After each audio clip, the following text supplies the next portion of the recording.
গাছের কাঁঠাল পেকে যাওয়ার আগে একবার হলেও এই রেসিপিটা ট্রাই করবেন। একবার খেলে বারবার খেতে ইচ্ছে করবে। আলহামদুলিল্লাহ, আমাদের যে 3টা কাঁঠাল গাছ আছে তাতে প্রতি বছরই যে পরিমাণ কাঁঠাল আসে আমরা খেয়ে সারতে পারি না আসলে। কিন্তু এবছর হচ্ছে একটা গাছে একদমই কাঁঠাল আসে নাই, 2টা কাঁঠাল আসছে। আর 2টা গাছে মোটামুটি আসছে, প্রত্যেকবারের তুলনায় অনেক অনেক কম আসছে। তো যাই হোক, অনেক কাঁঠাল কিন্তু বড় হয়ে গেছে, কিন্তু আমাদের কাঁঠালগুলো একটু আরেকটু সময় হলে পাকবে।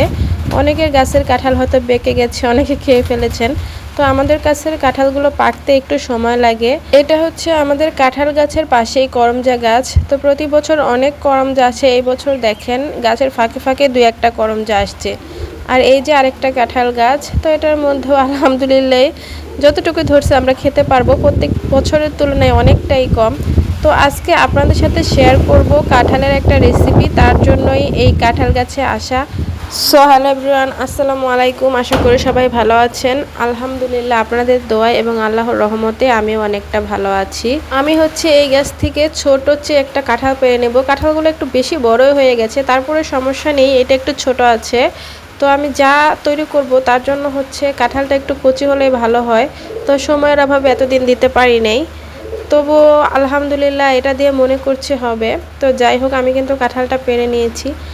আর হচ্ছে গতকাল থেকে আজকে পর্যন্ত প্রচুর পরিমাণ বৃষ্টি হচ্ছে আমাদের এইখানে। ভয়ে যে অনেক সময় বৃষ্টির শব্দটা আসতে পারে, কারণ এতটাই বৃষ্টি হচ্ছে যে থামছে না, আর প্রচণ্ড জোরে বাতাসও ছাড়ছে। আর বৃষ্টির কারণে হচ্ছে বাহির থেকে কোনো আওয়াজ আসতে পারে, এর জন্য আমি আগেই বলে নিচ্ছি সবাই ক্ষমা সুন্দর দৃষ্টিতে দেখবেন। তো সবার কাছে অনুরোধ রইল, ভিডিওটা দেখতে থাকুন, আশা করি ভালো লাগবে। আর ভিডিওটার কোনো অংশ যদি আপনাদের কাছে একটু হলেও ভালো লাগে, অবশ্যই লাইক, কমেন্ট, শেয়ার এবং সাবস্ক্রাইব করে আমার পাশেই থাকবেন। আর অবশ্যই একটি লাইক দিয়ে ভিডিওটা দেখা শুরু করবেন। এখন হচ্ছে আমি কাঁঠালটা মাঝখান থেকে ফালি করে নেব, আর সরিষার তেল মেখে নিয়েছি একটু বটির গায়ে, যাতে করে আঠাটা কম লাগে। তবুও আঠা থাকবেই জানি, কারণ কাঁঠালের আঠা আসলে লেগেই যায়, এত অতিরিক্ত আঠা।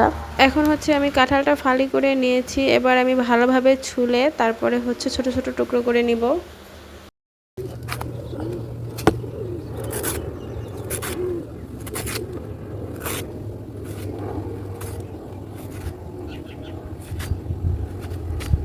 আমি কিন্তু পুরোটা কাঁঠালই এভাবে ছোট ছোট করে টুকরো করে নেব।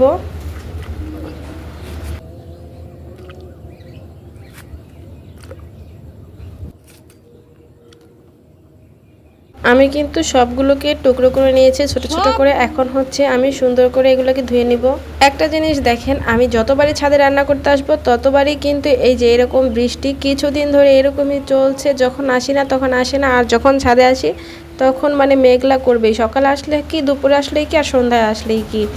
তো যাই হোক, আকাশটা এত কালো হয়ে গেছে, তো কি করব চিন্তা করতেছি, জানি না কি হবে। হয়তো এখনই ঝড়টা চলে আসবে, আর আমি সব কিছু গুছিয়ে নিয়ে আসছি, এখন কিভাবে আবার কি করব। তো দেখতে থাকুন। এখন এই এলোমেলো জিনিসগুলোকে আবার আমার নিয়ে যেতে হবে ঘরে, যেহেতু আকাশটা প্রচুর পরিমাণে কালো হয়ে গেছে। তো এদিক দিয়ে হচ্ছে আমি কাঁঠালগুলোকে খুব ভালোভাবে ধুয়ে নিব।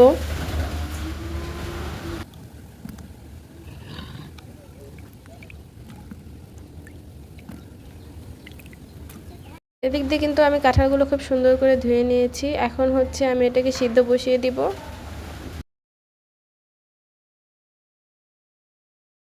কড়াই হচ্ছে আমি কাঁঠালগুলো সিদ্ধ করে নেব। তো কাঁঠালগুলো সব দিয়ে দিব, আর একটু লবণ আর হলুদ দিয়ে দিব।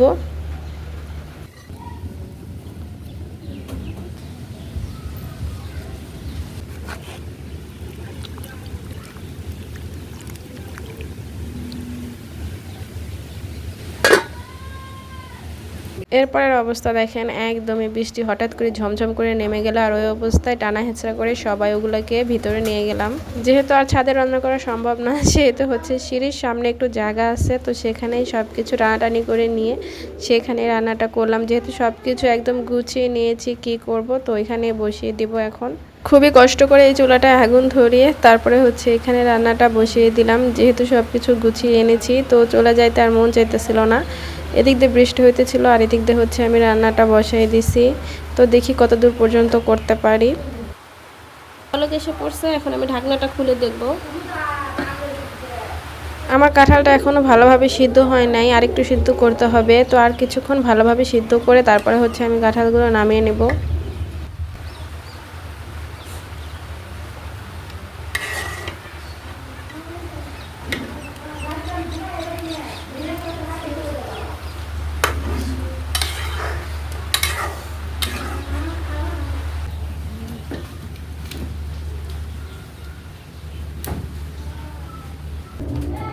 আমার কাঁঠালটা সিদ্ধ হয়ে গেছে। এখন হচ্ছে আমি জালি চামচের সাহায্যে কাঁঠালগুলো সব উঠিয়ে নেব যেন পানিটা না আসে।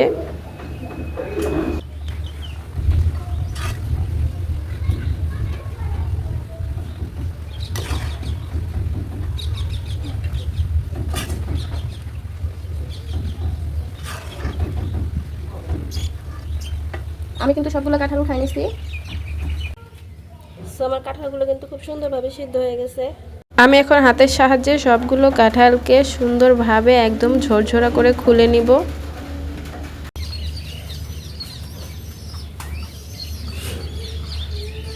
আমি কিন্তু সবগুলো কাঁঠালকে দেখেন একদম ঝরঝরা করে নিয়েছি খুব সুন্দর করে। এখন হচ্ছে এতে আমি অনেক কিছু অ্যাড করব, তো দেখতে থাকুন।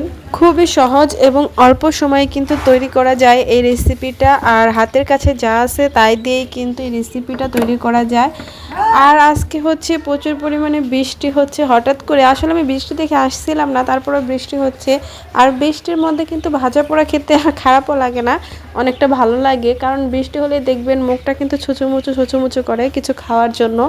এখানে দিয়ে দিব কাঁচা পেঁয়াজ ঝুরি করে কেটে রাখা, আর কাঁচা মরিচগুলো ছোট ছোট গোল গোল করে কেটে নিয়েছিলাম। আর দিয়ে দিলাম অল্প একটু আদা বাটা। এই বাটিটা আমার একটু ছোট সাইজের হয়ে গেছে, তো আমি এখন একটু বড় একটা সাইজের বাটিতে সবগুলো নিয়ে নিলাম। আর দিয়ে দিলাম পরিমাণ মতো আটা। চাইলে আপনারা চাউলের গুঁড়া যেটা থাকে পিঠা বানায়, আমরা যেটা চিতি পিঠা বানাই, চাউলের গুঁড়াটা দিলে কিন্তু খুবই মুচমুচে হয়। তো যেহেতু আমার হাতের নাগালে নাই, তাই আমি হচ্ছে আটাটা ব্যবহার করতেছি। আর এখানে দিয়ে দিলাম হালকা একটু কর্নফ্লাওয়ার।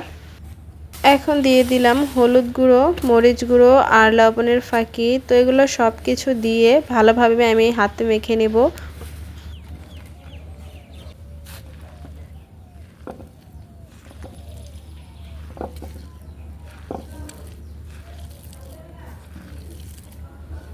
আমি কিন্তু খুব সুন্দর করে হাতে মেখে নিয়েছি। ডোটা কিন্তু তৈরি করা হয়ে গেছে। এখন কিন্তু যে কোনো শেপ দিয়েই আমি এটাকে তেলে ভেজে নিতে পারবো।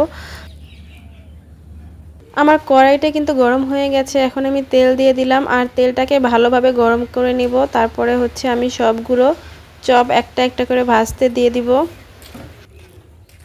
এখন আমি বড়ার শেপ করে একটা একটা করে কিন্তু দিয়ে দেব কড়াইতে।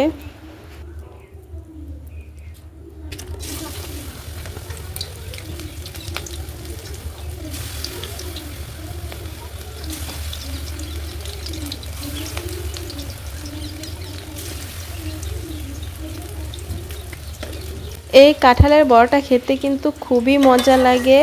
আর একটু চালের গুঁড়া দিতে পারলে কিন্তু খুবই মুচমুচে হয়, খুবই মজাদার। আপনারা কিন্তু যারা না খেয়েছেন এখনও অবশ্যই ট্রাই করে দেখবেন। আমাদের কাছে তো খুবই ভালো লাগে। আপনারাও খেয়ে কমেন্ট করে অবশ্যই জানাবেন। আর অলরেডি যারা যারা খেয়ে ফেলেছেন তারা তো জানাবেনই আপনাদের কাছে কেমন লাগে। তো আমি খুব ভালোভাবে উল্টে পাল্টে এই বড়াগুলো ভেজে নেব। কাঁঠালের বড়া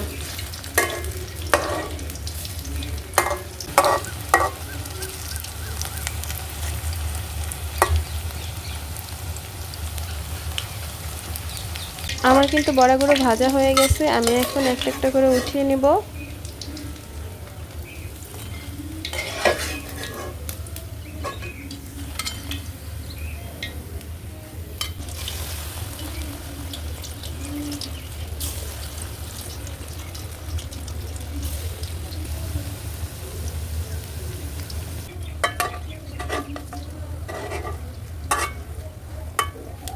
আমার কিন্তু প্রায় বড়াগুলো ভাজা শেষ হয়ে গেছে। তো যাই হোক, এতক্ষণ ধৈর্য সহকারে যারা আমার এই ভিডিওটা দেখলেন তাদেরকে জানাই অসংখ্য অসংখ্য ধন্যবাদ। আর ভিডিওটা দেখতে দেখতে কেউ যদি একটা লাইক দিতে ভুলে যান, অবশ্যই একটা লাইক দিবেন। আমার এই ভিডিওর কোনো অংশ যদি আপনাদের কাছে একটু হলেও ভালো লেগে থাকে, অবশ্যই লাইক, কমেন্ট, শেয়ার এবং সাবস্ক্রাইব করে আমার পাশেই থাকবেন। ভালো থাকবেন সবাই। আজকে এ পর্যন্তই। খোদা হাফেজ।